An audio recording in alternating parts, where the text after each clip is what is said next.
What's up? So today, ladies and gentlemen, we're going to be looking at the top 10 most embarrassing skins to die by in Fortnite. Now, on one side of things, we've all been in situations where we see a Ghoul Trooper in the distance, and at that very moment, you know that your game is over. And the core of your existence, you know that you are going to get sent back to the lobby because this guy is going to absolutely devastate you, your family, and your entire ancestry. Unless it's me, and then you got nothing to worry about. But on the very exact opposite side of things, sometimes you see a skin and you just know that that's a free kill. You know that this guy can't even build a single wall, and you're gonna destroy his ancestry until that doesn't happen, and you get wrecked. You think it's a noob, it's not. You completely underestimate them, and they destroy you. I hate to admit it, but I've certainly been there a few times before in my life. Anyways, and of these skins, we're going to be looking at the top 10 most embarrassing ones to die by. Now, before we do get into it, I just wanted to quickly mention we got new Best Life merch. If you want to get one, it'll be in the top link in the description. They're going to be available for the next 10 days, so hop on them quick. And yeah, live your best fucking life. Anyways, let's get into it. All right, so coming in at our number 10 spot, this is going to be an incomplete Omega or Carbide. Now, if you're running around and you see a Carbide that's fully completed with the lights, you know that that's probably a good player because they definitely grinded Season 4. Same goes with an Omega. I mean, even if you just see a normal colored light one, you know that that's probably a relatively decent player. But when you're running around and you see a Carbide or Omega rocking the life vest, or even, you know, God forbid, nothing at all, it's a pretty big sign that that player is not very good. I mean, you're obviously going to make that assumption quite a bit because you're going to assume, you know, they haven't really been playing that much Fortnite if they didn't even unlock, you know, like halfway through, you know, Omega. So they're probably not that good of a player. But then, out of nowheres, as you're starting to shoot at this guy, that Titanic ready ass dude turns around and one pumps you to the face. Okay, well, maybe doesn't one pump you because that's impossible, but absolutely destroys you. Or, you know, maybe you just completely underestimated him and he owned you, but either way, it's always very embarrassing to die to one of these guys because they're just rocking like the super ugly, incomplete bodysuit. It looks awful. You think they're a noob, they beat you, it turns out you're the noob. Anyways, moving on to our number 9 spot, this is going to be the Ace. Now, in my opinion, the Ace is the best starter pack skin that we have ever seen by a long shot. And that makes me really sad. I, for some reason, have just developed this huge love for skins that are red and black. I love the Red Knight. It's my favorite skin. And when I saw this skin come out, it's like, yes, another red and black skin. And I just, for some reason, play really well with this one. It's a great looking skin, it's awesome, but the thing that we need to understand is in the following months to come, this is going to become an extremely newbie skin. I have noticed over the last few months that the only people that ever rock these starter pack skins are noobs, and for some reason, you know, I guess this one, I really feel like it's not a complete noob skin yet, that when you get killed by it, you're like, ah. Just because it's got that freshness, there are a lot of good players that run it, but a lot of the time, you're just seeing these absolute noobs with it, and I think you're gonna see that more and more often as the skin gets a little bit more boring, and that's always a feels bad. All right, now moving down to our number 8 spot, we have the Battlehawk. Now, the Battlehawk is another just absolute noob skin. We outlined this guy in our top 10 noob skins video. Our tier 1 legends of Season 4, it is the Battlehawk. And I think even in Season 5, this guy definitely is an emulation of the noob. Now, before we go any further, I do just want to mention that I always see people so triggered because they're like, just because it's a noob skin doesn't mean you're a noob. I have 18 million kills and I run, you know, the Battlehawk. Listen, there is a huge correlation with a lot of these skins where usually if the player is rocking that, it means they're a noob. However, correlation does not mean causation, what that means is just because there's a lot of people that happen to run this skin that are noobs does not make you a noob if you run this skin. That being said, if you're still running a Battlehawk in Season 5, it doesn't say a lot about you. If I see this guy running around, what I instantly think in my head is, okay, this guy didn't buy the Season 5 Battle Pass, and he only unlocked Tier 1 of the Season 4 Battle Pass, so he obviously doesn't play a lot. And if I get killed by a Battlehawk because of that pre-existing assumption, it's a real feels bad for me.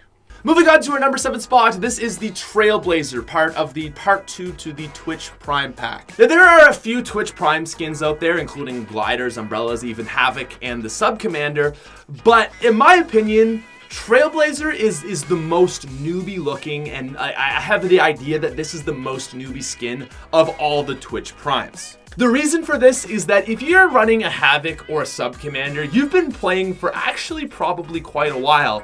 So I wouldn't underestimate this skin because I know in my mind, okay, they've probably been playing for at least a few months. But with Trailblazer, it seems that this skin is just a little bit more newbie. Now, the counter argument for this is obviously that when you get Trailblazer, even now to today, you would still get Havoc and the Sub-Commander. But for some reason, I just find that when I see this skin, 9 times out of 10, it's a noob. And on that 1 time out of 10 that I get killed by it, I quit Fortnite for the day. All around me a familiar face. Alright, moving on to our number 6 spot. This is going to be Tier 1 Ragnarok. Now, Tier 1 Ragnarok is not necessarily a sign of a newbie skin, but it's more so just what it stands for. There is pretty much only one reason why someone would run a Tier 1 Ragnarok. Well, actually there's 2, but let me explain the first one because it's the most common. If you're rocking Tier 1 Ragnarok this far into Season 5, what probably happened is you just bought the entire Battle Pass, so you don't have a lot of XP, so that's the only version of that skin you have unlocked, and you don't play the game very much, so you're probably a bad player. In order to even have Ragnarok unlocked at Tier 100, you pretty much need to be playing like to the point where you have 200,000 XP, maybe even more than that, and you should at least have the first few unlocked. So if you're rocking that Tier 1, it's an obvious sign that you just bought it outright, and if you still don't have it unlocked till today, you're probably not very good. The only exception I would say to this is when there's a really good player that's just intentionally running that Tier 1 Ragnarok to kind of throw people off. That obviously happens, but most time when I see a Tier 1 Ragnarok, I think, okay, this guy's probably not very good. Number 5, the Rogue Agent. So I have it in my head still that rogue agents are noobs. My problem with rogue agents is that not all of them are noobs. No, not even like 9 times out of 10, like maybe half of them are noobs. And there's a very easy explanation for this because that starter pack was months and months ago. Okay, we're on our 3rd starter pack. That was starter pack 1. And if you think about it, the people that bought that, okay, maybe, a lot of them were definitely noobs back in the day because it was like, I'm just going to get into Fortnite, buy this one pack, and we'll be done. But those people that bought that pack, and you might be one of them, they've been playing for a long time now, and they've actually got very good. The problem with me, however, is that when I see a rogue agent, I still think we're back in March when the only people that were really running this were noobs, and I assume that often underestimate the skin, and he ends up killing me like the noob that I am. Moving on to our number 4 spot, we have the Wingman. Okay, so the A starter pack, the Rogue Agents, just due to the times that those have been released, not always the most newbie skin, but I think we can all admit that of all the starter pack skins, the Wingman is by far the most newbie. And when I say that, what I mean is of all those skins, this one is by far most commonly bad at the game that I end up destroying him. Unless I don't. And this is one that really just kills my soul to die by a Wingman. It really makes you question why you play this game. I don't know if I've ever been killed by a Wingman, to be completely honest, but if I do, I'm gonna be very sad. Coming in at number 3, we have the Huntress. Now, I don't want to hate on the Huntress because I know there's probably a lot of you guys out there that rock it, but there is one big reason why the Huntress is a noob skin and is often underestimated. The Huntress is Tier 1 for the Season 5 Battle Pass, which means that if you are still rocking this, it probably means that this is the only Battle Pass skin you have. And if this is the only Battle Pass skin you have, you're probably not playing a lot of Fortnite in Season 5. I mean, you could even maybe have been playing the past seasons, but if you're only rocking a Huntress this far into Season 5, it tells me that you're at least rusty. And more likely than not, I would imagine that you're not a very good player. Huntresses are really the most newbie of the Season 5 just because it's the lowest. But even as we're getting through this, like I'm seeing the Sledgehammer, the Sunstrider, even Rook are really starting to become noob skins. And it's sad to see. The same thing happened with like Carbide and Omega last season, but it's unfortunate. But moving on to our number 2 spot, this is going to be Drift. The thing that you have to understand with Drift is it is one of the greatest skins ever introduced into Fortnite, but it's also one of the most commonly owned. Now, when I say it's embarrassing to die by a Rift, I don't mean... Rift? Why did I... Now, when I say that it's embarrassing to die by a Drift, it's not really embarrassing to die by a tier 6, a tier 5 even, because that player has obviously been playing a ton of Season 5. They're probably a good player. They're probably very, very warmed up. You know, they're not like rusty because they haven't been playing for weeks and weeks. So that doesn't bother me. It's the same as like dying to a level 80 Omega. You know, it's just, it's fine. You know, that they're probably a good player. But when you see that tier 1, 2, even sometimes 3 Drift running around, it's a real feels bad to die by that guy because you're like, man, how much Fortnite have you been playing if to this point in the season you're only that far on your Drift? I mean, there are even a lot of tier 5 newbie Drifts because they just play the game all the time, but man, when you get beaten by a 1, 2, or 3 Drift, it's just time to log off and just sleep on it. Come back tomorrow, try again, but today is not your day. But ladies and gentlemen, coming in at our number 1 spot, we have the Ghoul Trooper. No, I'm just kidding. It's quite obviously the default skin. I mean, it's a pretty obvious pick, but I don't want to pick on the default skin today. The default skin is my wholesome meme. I love defaults. I love seeing them. I love just seeing a Jonesy walking across, not even sprinting, but walking across an open field.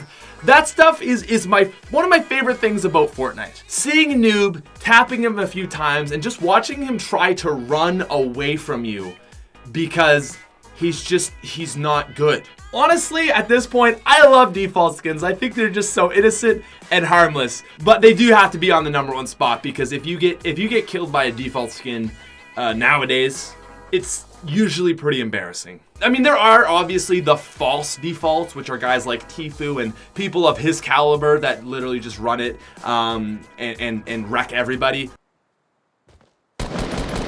Sometimes they run it just for that exact reason, to trick you into thinking they're bad.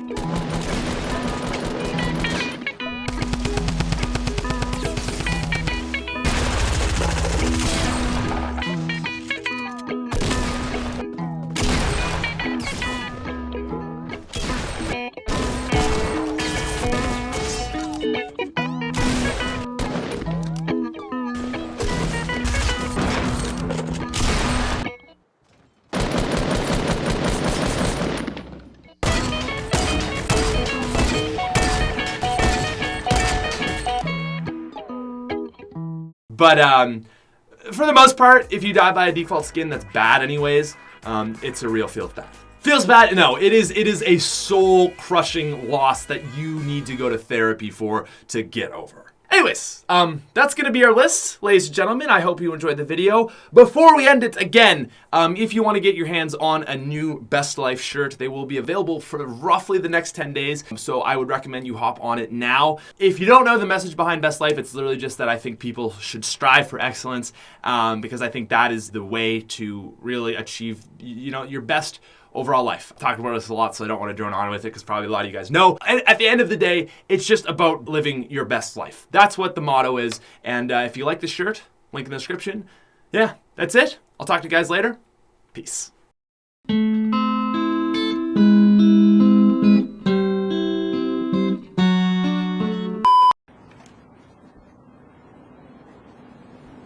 No stairway. Denied.